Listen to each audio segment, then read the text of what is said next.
Surendra महनीय गुणशीलम्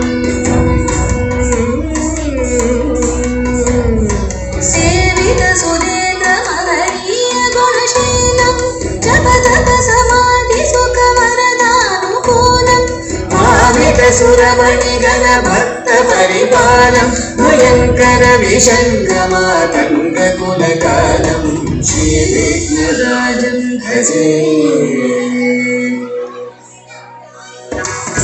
Tajam tatatam tatatim tatatit tatakram tajam tatanam tatatim tatatit tatakram tajam tatatim tatanam tatatit tatakram hari hana thana jono ta jono dhimi ta kadadaga dari kadadaga dari thana ta jono ta jono dhimi ta kadadaga dari ki nagadari thana ta kadadaga dari kadadaga thana jono ta kadadaga dari ki nagadari jono dhimi ta tatik kadadaga tatik kadadaga tatik kadadaga कथेयोरहरवळि कलित गंभीर गौरवित शोभं सुशोभम् कामादि भय भरित मूल मद कलि कलुष खण्डित मखण्ड प्रतापम् सनक सुख नारद पतञ्जलि पराशर मदङ्ग मुनि संग सलापम् सत्य जनयन प्रमुद मुक्तिकर तत्त्वमसि नित्य निगमादि स्वरूपम् श्री विघ्नराजं भजे श्री विघ्नराजं भजे श्री विघ्नराजं भजेहं भजेहं भजेहं भजेहं श्री विघ्नराजं भजे